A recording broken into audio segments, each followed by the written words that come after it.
కేంద్రంలోని బీజేపీ ప్రభుత్వం ఆర్థిక శాఖ మంత్రి నిర్మలా సీతారామన్ ఈరోజు పార్లమెంట్లో ప్రవేశపెట్టిన బడ్జెట్ పూర్తిగా పాత సీసాలో కొత్త సారాగా ఉంది అని జిల్లా కార్యదర్శి ఏ రమేష్ బాబు ఆరోపించారు. ప్రధానంగా ఈ బడ్జెట్లో పేద సాధారణ ప్రజలకు ఎటువంటి ప్రతిపాదనలు కానీ కేటాయింపులు కానీ లేకపోవడం ఈ ప్రభుత్వం యొక్క నీతి నైజం తెలుస్తుందని తెలిపారు. మధ్యతరగతి ప్రజలకు 12 లక్షల వరకు పన్ను మినహాయింపు ఇచ్చినట్లు చెప్పడం పూర్తిగా మభ్యపెట్టడమే అవుతుంది అని, అందులో 8 లక్షల రూపాయలు పొదుపు చేసుకున్న వారికి మాత్రమే ఇది వర్తిస్తుంది అనే అంశం తెలియకుండా ప్రజల్ని మభ్యపెట్టారని, అదేవిధంగా ఇప్పటికే మూసివేసిన చిన్న మధ్య తరహా పరిశ్రమలకు ప్రోత్సాహకం ఆదుకోవడానికి ఎటువంటి కేటాయింపులు ఇవ్వకపోవడం, అందులో పనిచేసిన కార్మికులకు ఆదుకోకుండా ఇప్పుడు రుణాలు ఇస్తామని చెప్పడం అంటే అది కేవలం కొద్దిమంది దళారులకు మాత్రమే ఉపయోగపడుతుంది అని అన్నారు. ధర నిర్ణయించకుండా వ్యవసాయ రంగాన్ని కార్పొరేట్ శక్తుల్లో కట్టబెట్టే పద్ధతుల్లో ప్రభుత్వ ప్రయత్నం చేస్తుందని విమర్శించారు. ఇప్పటికైనా తెలంగాణ రాష్ట్రం నుండి ఎన్నికైన బీజేపీ ప్రజా ప్రతినిధులు కేంద్రం మీద ఒత్తిడి తీసుకువచ్చి తగినన్ని నిధులను కేటాయించే పద్ధతుల్లో చేపట్టాలి అని ఆయన డిమాండ్ చేశారు.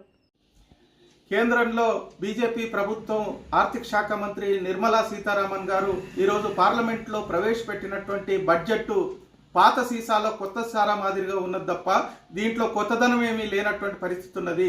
పేద మధ్యతరగతి ప్రజలకు ఈ బడ్జెట్లో ఏ రకమైనటువంటి ప్రయోజనం ఒనగూరినటువంటి పరిస్థితి లేదు. అట్లాగే ఈరోజు మధ్యతరగతి ప్రజలకు 12 లక్షల రూపాయల దాకా పన్ను మినహాయింపు ఇచ్చినట్టుగా ప్రకటించారు. ఇది పూర్తిగా మభ్యపెట్టడం అవుతుంది. 12 లక్షల్లో 8 లక్షల రూపాయలు పొదుపు చేస్తే తప్ప ఈ పన్ను మినహాయింపు అమలు జరిగేటువంటి పరిస్థితి లేదు. అదేవిధంగా ఈరోజు పేదలకి 2022 వరకే అందరికీ ఈ సొంతింటి కలను నెరవేరుస్తామన్నారు. కానీ ఈ బడ్జెట్లో అదనంగా నిధులు కేటాయించినటువంటి పరిస్థితి లేదు. ఉపాధి హామీ పెంపుదల కోసం, నిరుద్యోగం తగ్గించడం కోసం ఈరోజు ఈ బడ్జెట్లో ఏ రకమైనటువంటి కొత్త కేటాయింపులు జరిపినటువంటి పరిస్థితి లేదు. అట్లాగే ఈరోజు పట్టణాల్లో జనాభా పెరుగుతున్నటువంటి పరిస్థితుల్లో పట్టణాల్లో కూడా ఉపాధి హామీ పనుల్ని అమలు జరపాలని అడుగుతూ ఉంటే దానికి నిధులు కేటాయించినటువంటి పరిస్థితి లేదు. అట్లాగే ఈరోజు తెలంగాణ రాష్ట్ర విభజన సందర్భంగా తెలంగాణ ప్రాంతానికి ఇచ్చినటువంటి హామీల అమలు కోసం ఈ బడ్జెట్లో ఏ రకమైనటువంటి ప్రతిపాదనలు లేవు. నిజామాబాద్ జిల్లాకు కేటాయించినటువంటి పసుపు బోర్డు ఏర్పాటుకు సంబంధించినటువంటి నిధుల్ని ఈ బడ్జెట్లో చూపినటువంటి పరిస్థితి లేదు. అంటే ఈ ప్రభుత్వం మాటలు కోటలు దాటినాయి, చేతలు గడపలు దాటినటువంటి పరిస్థితి లేదు.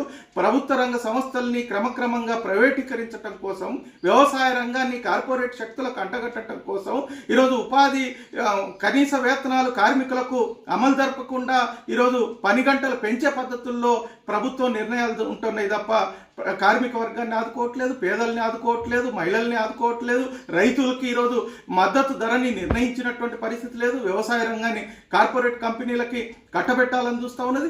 ఈ రకంగా ఈ బడ్జెట్లో పూర్తిగా ప్రజా వ్యతిరేకంగా ఉన్నది.